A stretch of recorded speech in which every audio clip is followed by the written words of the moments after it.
747 at KLIF. Good morning, I'm Dave Williams with Amy Shadroff. North Texas Muslims are coming out condemning what they call the horrific barbarism of ISIS, or ISIL.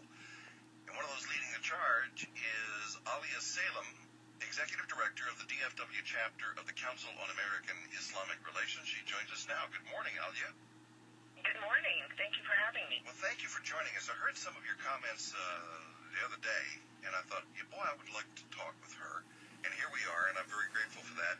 The thing is, so many Americans for so long have been wondering, why are the peaceful Muslims of the world, especially those in our country, standing up and shouting down these crazy people that are lopping off heads?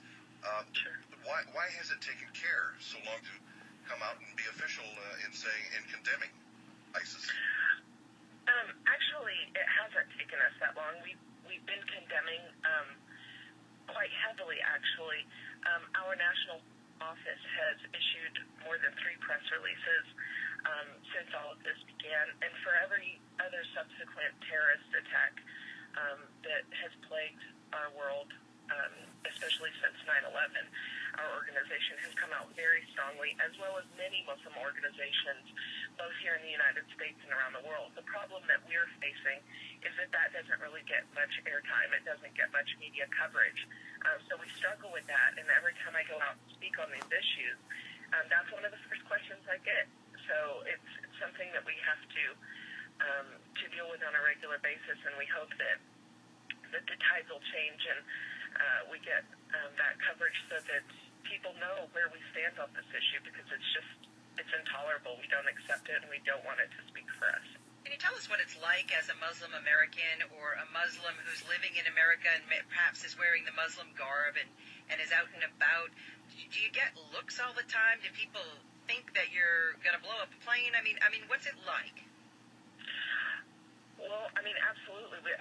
On a regular basis, myself and many Muslims, report issues all the time of, getting the special finger, having,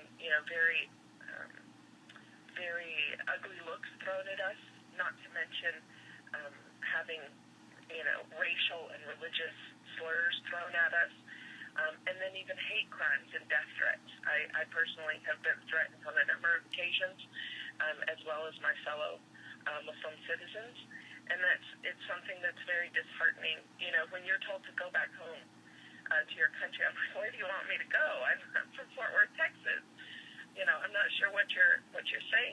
We're citizens of this country, and we're good contributing citizens, and it's very difficult to live life we even have a term, flying while Muslim, because people's eyes bug out when they see you, and we go through the same security checks and want everybody to be safe just like everybody else does, and submit to all of the security that we have to go through. But yet people still have that fear, and they still have that uncomfortableness.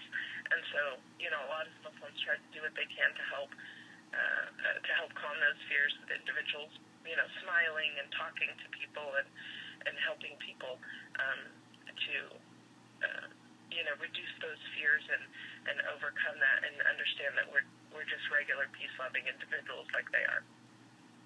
The beheadings of Stephen Sotloff and James Foley are not isolated, those of the Americans. Of course, there was a British journalist and certainly from northern Iraq and Syria, gruesome videos of piles of severed heads and heads stuck on spikes, and just these horrible images that we've had. Absolutely. And all being proudly touted by this group of madmen in northern Syria and Iraq, or northern Iraq and Syria. And a lot of people now I've heard and I've read, and I know this is something else that you come up against all the time, is that the Quran specifically implores people to behead non-believers, and that it in fact does so more than 100 times. What can you tell us about that? Actually, it doesn't. So I'm not sure if Quran. No, I haven't. No. Okay. So it doesn't say that, and there are a few instances that people refer to in the Quran that describe, issues of how to deal in a certain situation regarding people of different backgrounds. Those verses that people point to, that they use as exemplification that Muslims are violent or Islam is inherently violent, are very specific contextual situations that had to do with those people at that time, that do not paint a broad brush on how you deal with people from different faith backgrounds.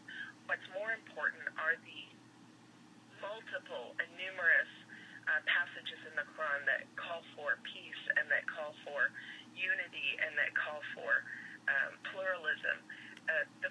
A lot of people don't know that the very first pluralistic constitution, we often think of our own constitution here in the United States as being the first of its kind, but in fact, during the time of the Prophet Muhammad, there was a constitution known as the Treaty or the Constitution of Medina, and it provided safety and security for all those who pledged allegiance to the Constitution. It sounds very familiar to me as an American. I pledge allegiance to my flag. I pledge allegiance to uphold my Constitution, and therefore I'm guaranteed the protection of the state. And the same goes with that tradition and with that example from all the way back from the time of the Prophet Muhammad himself, that regardless of your religious or ethnic background, if you agree to these tenets, then you are provided the safety and security of that state, whether you're Jewish, whether you're pagan, whether you're Muslim. So those passages that people refer to are not exemplifications. What is an exemplification are the passages that state, if you kill one person unjustly, it is if you have killed all of mankind. And if you have saved one person, it is if you have saved all of mankind. Those are the passages that we point to because those are broad-reaching and those cover all of humanity. Well, Aaliyah, thank you so much for joining us today. It's been a pleasure to talk to you, and thank you for giving us your thoughts and your beliefs. Aaliyah Salem, Executive Director of the DFW Chapter of the Council on American Islamic Relations.